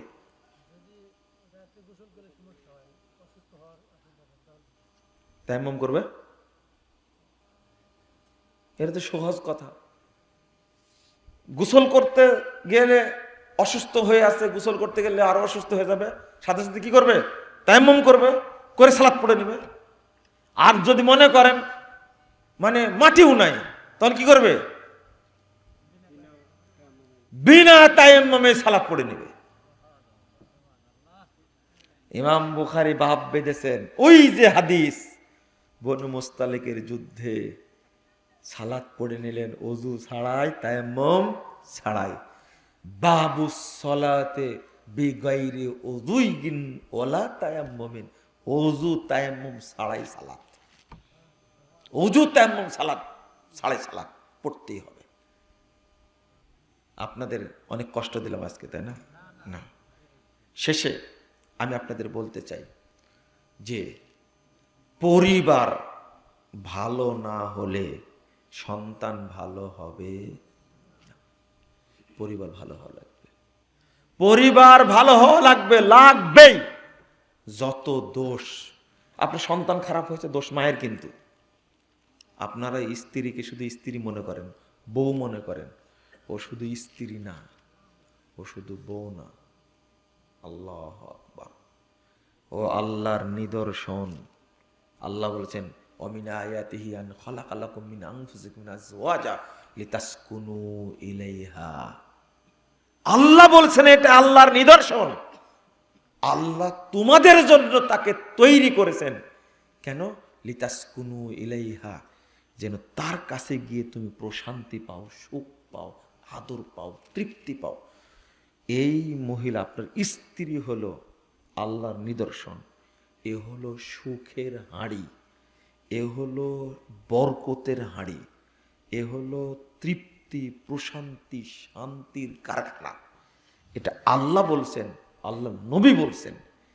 বাড়িতে যাকে পুষছেন সে কি এরকম? ও তো নামাজই পড়ে না। আল্লাহ রাসূল সাল্লাল্লাহু আলাইহি সাল্লাম বলছেন, তাব্বাল লিযাহাবি ওয়াল ফিজ্জা, তাব্বাল লিযাহাবি ওয়াল ফিজ্জা, তাব্বাল লিযাহাবি ওয়াল ফিজ্জা। 2274 নম্বর হাদিস, তাবরানী আওসাতের মধ্যে এসেছে। স্বর্ণের খনি, রূপার খনি ধ্বংস হয়ে যাক, স্বর্ণের খনি, রূপার খনি ধ্বংস হয়ে যাক, স্বর্ণের খনি, রূপার খনি ধ্বংস হয়ে যাক। ক্বালু ইয়া রাসূলুল্লাহ আইয়ুল মালি নাত্তাখিযুহু, আল্লাহ রাসূল যদি তাই হয় তাহলে আমরা কোন সম্পদ জমা করব? স্বর্ণ আর রূপাই তো মূল সম্পদ। আল্লাহ রাসূল বলছেন, লিয়াত্তাখিয আহাদুকুম যাওজাতান সালিহা, তোমরা একটা দিনদার স্ত্রী বাড়িতে রেখে দাও, এটাই হলো বরকতের খনি, এটাই হলো স্বর্ণের খনি। আল্লাহ রাসূল বলছেন, আযামুন নিসায়ে বারাকা, মহিলাদের মধ্যে বরকতপূর্ণ মহিলা তারা, তাদের মধ্যে বেশি বরকত আছে। আইসারুহুন্না মাউনা, যার চাহিদা নাই, মানে নাই নাই খাই খাই করে না। তুমি ওই সেই বিয়ের সময় একটা শাড়ি দিছো, আর কিছু দিছো? আমাকে তো কিছুই দাও না। যেদিন শুনবেন বইয়ের মুখ থেকে এই ধরনের কথা, সেদিন বুঝবেন ওর মধ্যে কোনো বরকত নাই, কোনো বরকত নাই। ও অকল্যাণ একটা প্রাণীকে আপনি নিয়ে আসছেন। অকল্যাণ প্রাণী বুঝেন তো? আমি হাদিস দিয়ে বলি রে ভাই, কিছু মনে করেন না। আল্লাহ রাসূল বলছেন, মিন সাদাতি ইবনে আদম, আদম সন্তানের সৌভাগ্যের প্রতীক হলো আল মারআতুস সালিহা, নেককার স্ত্রী বাড়িতে থাকলে ওই ব্যক্তি সফল। ওই নেককার দিনদার স্ত্রীর কারণে বাড়িতে বরকত নাজিল হবে। আল্লাহ রাসূল বলছে, অমিন শিকওয়াতি ইবনে আদম, আর আদম সন্তান একজন স্বামীর জন্য দুর্ভাগ্যের, হতভাগার প্রতীক হলো আল মারআতুস সু, নোংরা খারাপ স্ত্রী। যখন দেখলেন আমার বাড়িতে বরকত হচ্ছে না, সন্তানগুলো খারাপ হয়েছে, ব্যবসা বাণিজ্যে বরকত হচ্ছে না, তখন বুঝবেন বউ খারাপ, এতে কোনো সন্দেহ নেই। আল্লাহর নবী বলছেন, এটা 1441 নম্বর হাদিস, মুস্তাদ আহমদের মধ্যে এসেছে। ফাইজলামি কখনোই কখনোই চিন্তা করা যাবে না। শোনেন, দুর্ভাগ্যের প্রতীকও স্ত্রী, সৌভাগ্যের প্রতীকও কে? স্ত্রী। কে বলেছেন? মুহাম্মদ রাসূলুল্লাহ সাল্লাল্লাহু আলাইহি সাল্লাম বলেছেন। তা আমি বললে আপনার সমস্যাটা কি? আর আপনার বউ এতই দামি বউ, হ্যাঁ, সে পর্দা করে না, এতই দামি হয়ে গেল, এমন মহিলাকে বিয়ে করেছেন। আমি বলি, যারা ফেঁসে গেছেন তো গেছেনই, যারা ফাঁসিতে ঝুলছেন তো ঝুলছেনই, যারা এখনো ঝুলেননি তাদের জন্য আমার এই বক্তব্য কাজে লাগবে। এইরকম মহিলা থেকে বিয়ে করে নিজেও মরবেন, পরিবারও শেষ, সন্তানগুলো শেষ, এর দ্বারা কোনো উপকার হবে না। ওই টিকটকারকে বিয়ে করে নিয়ে আসবেন, তাই না? হ্যাঁ, লজ্জা শরম নাই তো? পরিচয় কোথায়? বিয়ে হলো কেমনে? ফেসবুকে পরিচয়। এই হারামখোরের সাথে বিয়ে হয় কোনোদিন? হ্যাঁ, ফেসবুকে পরিচয়। আর এমন কিছু কিছু বলদ আছে, নিজের স্ত্রীর ছবি ফেসবুকে দিয়ে ব্যবসা করে। এর মতো হতভাগা, এর মতো বলদ, এর মতো বোকা কোনো পশু এত বোকা হয় না। নিজের স্ত্রীকে মানুষের সামনে খুলে দিয়েছে, আস্তাগফিরুল্লাহ।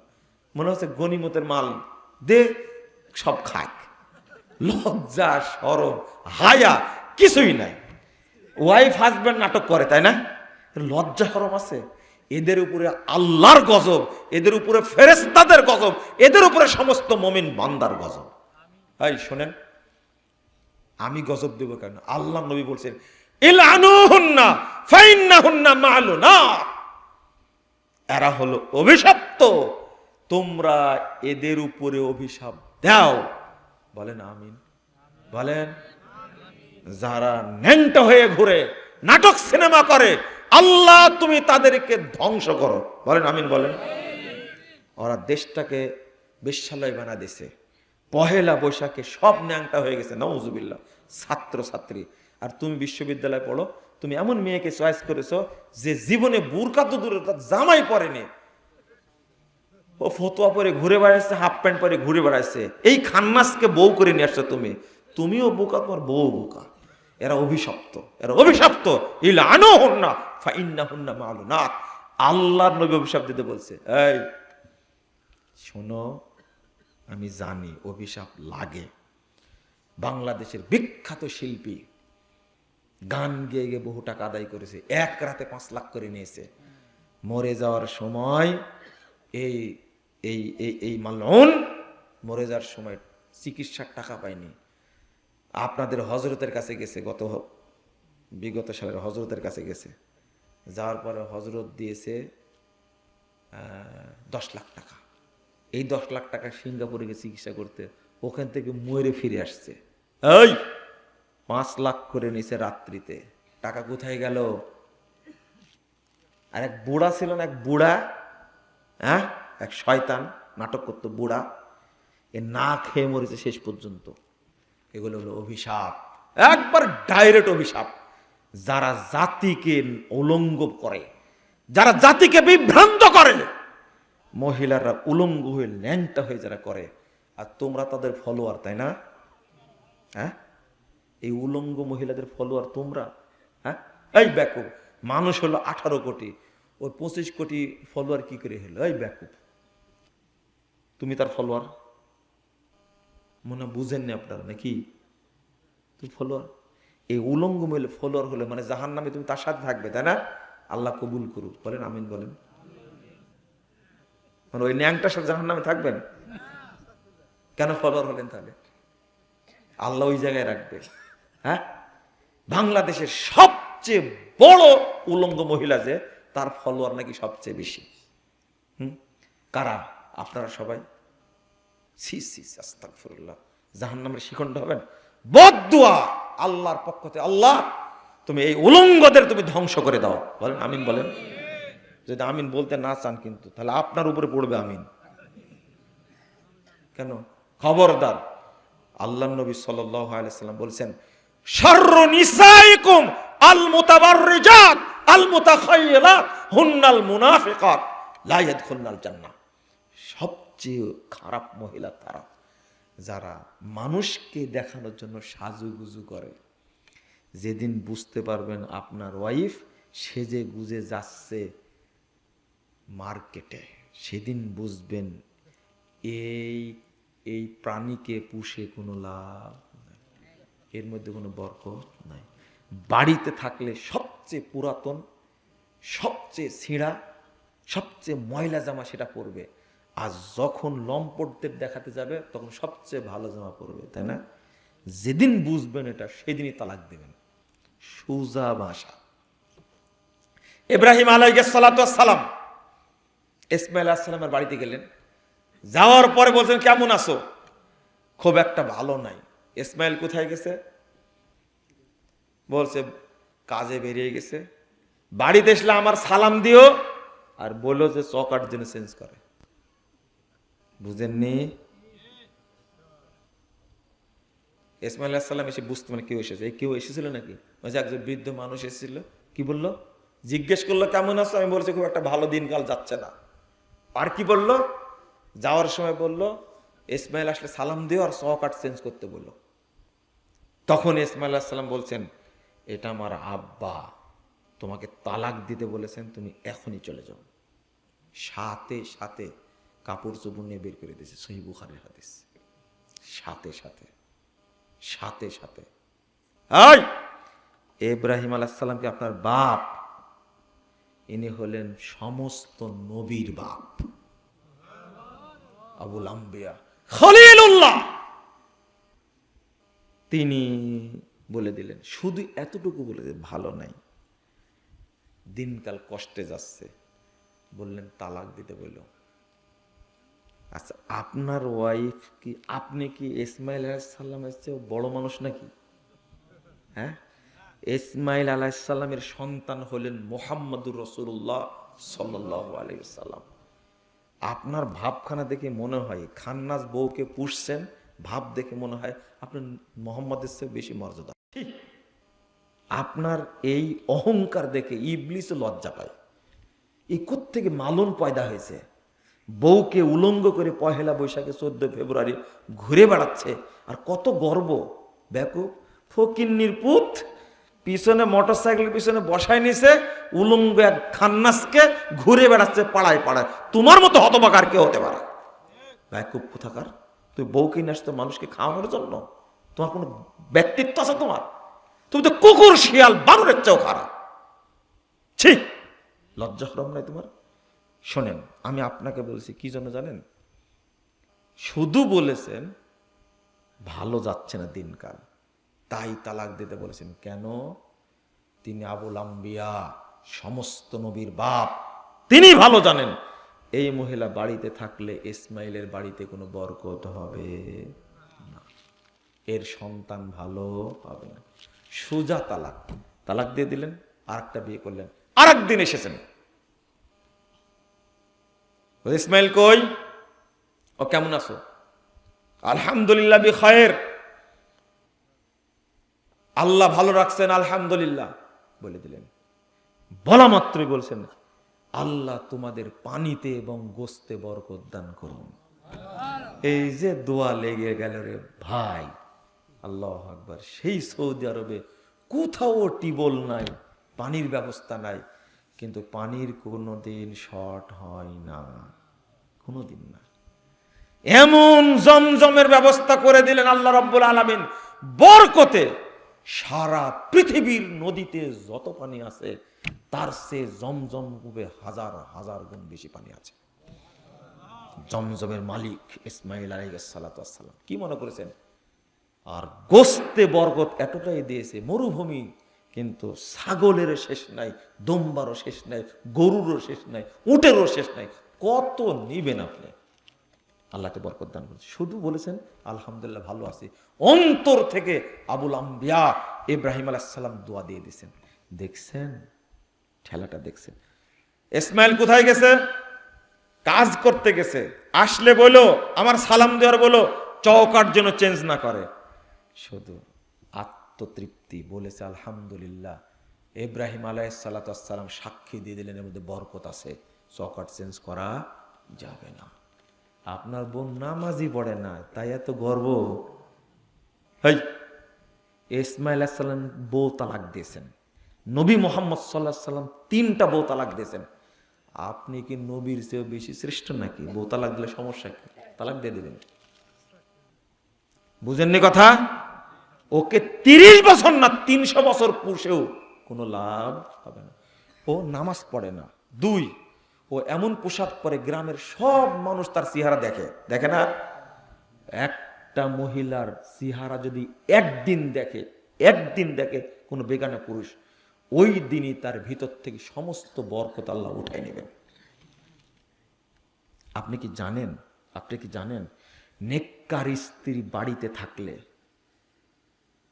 দোয়া আল্লাহ সাথে সাথে কবুল করে, এমন জিনিস।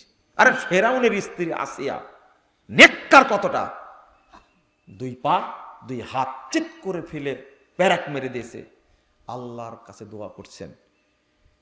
আল্লাহ রাসূল বলছেন জাল্লাত আলাইহাল মালাইকা, এইভাবে চিৎ করে যখন রোদে ফেলে দিল, তপ্ত বালির উপরে অসংখ্য ফেরেশতা এসে আসিয়াকে ছায়া করে ধরে রাখলো। আসিয়া বলছেন রব্বিবনিলি ইনদাকা বাইতান ফিল জান্নাহ, আল্লাহ তোমার কাছে আমার জন্য জান্নাতে একটা ঘর বানায় দাও। আচ্ছা, আসিয়া কি মনে করেছিলেন? আসিয়া তো দোয়া করছেন যে আমি মরে গেলে কি পাই? জান্নাত পাই, এতটুকু আশা ছিল। কিন্তু যখনই দোয়া করেছেন আল্লাহ রাসূল বলছেন ফায়াকশিফুল হিজাব, দোয়া করা মাত্রই আল্লাহ সমস্ত পর্দা খুলে দিলেন। বাইতান ফিল জান্নাহ, এরপরে আসিয়া জান্নাতে নিজের ঘরটা জীবিত অবস্থায় দেখে ফেললেন। ওই যে বললাম দিনদার স্ত্রী বাড়িতে থাকলে যতই বিপদে পড়েন ফোন দিয়ে বলবেন বিপদে দোয়া করো তো, দোয়া করলে আল্লাহ সাথে সাথে কবুল করবে। বাড়িতে যেটাকে পুষছেন এদিকে এরকম নামাজই পড়ে না। বুঝেন মনে আমার কথাটা? বুঝবেন, বাড়ি যায় চিন্তা ভাবনা করেন, তারপরে বুঝবেন যে মুজাফফর কি বললো। আর যে বক্তব্য দিলাম বাড়িতে যে ঢুকতে না দিতেন আমার দোষ, আপনার দোষ না, কিন্তু বলে দিবেন এই যে মুজাফফর বিন মসজিদের দোষ, গালি দিলে তাকে দাও, আমাকে ঢুকতে দাও অন্তত। কারণ আজকে আপনাকে বাড়িতে ঢুকতে দেবে গ্যারেন্টি আমি দিতে পারছি না, কারণ বলেছি তালাক দিয়ে দেন। তালাক দেওয়া শরীয়ত না। যাকে পুষে কোনো লাভ হবে না, ও হলো দুর্ভাগ্যের প্রতীক, ও হলো খান্নাস মহিলা, কুলক্ষণী মহিলা। কি করবেন আপনি? ওকে ওকে পুষে কি করবেন? রাগ করলেন আপনারা? করেন। জাযাকুমুল্লাহ খায়রান ওয়া বারাকাল্লাহু ফিকুম। আল্লাহ তুমি আমাদের সবাইকে হেদায়েত দান করো, আমিন। আমি কথাগুলো বললাম এই জন্য, বেটির বিয়ে যখন দিবেন তখন বুঝায় পড়াবেন, সারাদিন বুঝাবেন, এই তোর উপরে তোর বাড়ির কল্যাণ, বাচ্চা ভালো হবে তোর কারণে, সংসার ভালো যাবে তোর কারণে, বরকত হবে তোর কারণে। আপনি কি বুঝলেন? বেটি আছে না বাড়িতে, ছোট থেকে বুঝাতে হবে। স্বামীর কাছে গিয়ে সমস্ত বরকতের দায়ী দায়িত্ব তোর, তুই ভালো হলে সব ভালো। আমি কি বুঝাতে পারলাম আপনাদেরকে? এই জন্য বললাম তালাকের কথা, আমি তালাক দিতে বলিনি, ভুল বুঝবেন না। বউ বিয়ে করার আগে দেখবেন ভালো মা কিনা, ভালো বাপ কিনা, দিনদার কিনা। ওই খান্নাসকে নিয়ে এসে পুষে কি লাভ আপনার? আপনি বুঝতেই পারেননি। সেই আল্লাহ তুমি আমাদের পরিবারগুলোকে দিনদার পরিবার হিসেবে কবুল করে নাও। আমাদের সন্তানগুলোকে আল্লাহ তুমি নামাজি সন্তান বানায় দাও। আল্লাহ আমাদের সন্তানদেরকে, আমাদেরকে তুমি জান্নাতি পরিবার করে দাও, আমিন ইয়া রাব্বাল আলামিন। বারাকাল্লাহু ফিকুম, জাযাকুমুল্লাহ খায়রান। পড়েন, দোয়া পড়েন। সুবহানাকা আল্লাহুম্মা ওয়া বিহামদিকা আশহাদু আল্লা ইলাহা ইল্লা আনতা আস্তাগফিরুকা ওয়া আতুবু ইলাইকা। আসসালামু আলাইকুম। হাতের কবজি ও পায়ের পাতা, তারপরে কি লিখছে? কি অবস্থায়?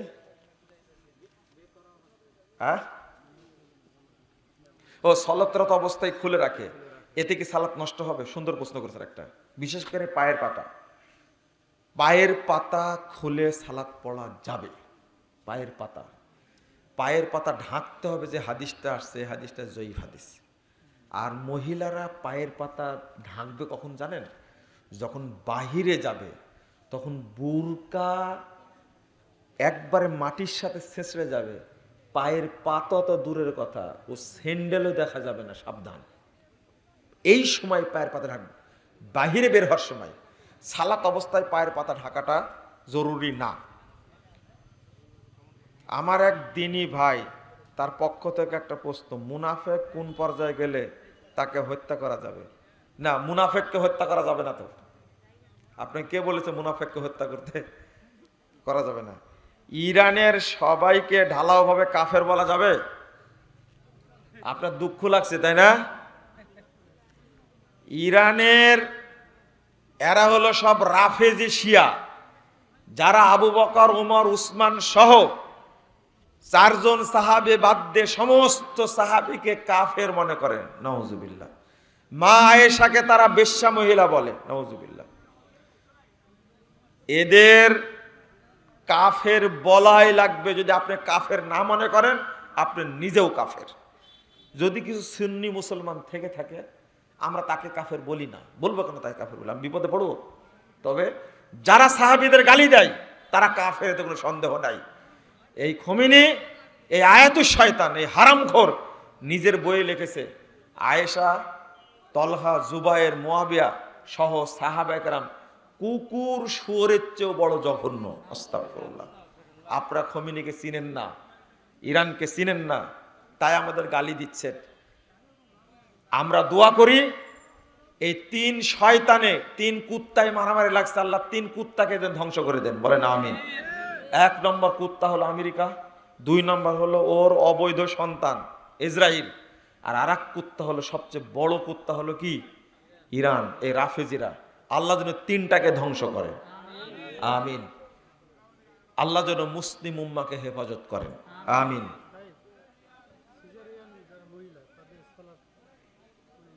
আরেকটা প্যাঁচ লাগালেন এবার। যে সমস্ত মহিলার সিজার করে বাচ্চা হয়েছে, এরা 1 ওয়াক্ত সালাত বাদ দিতে পারবে না।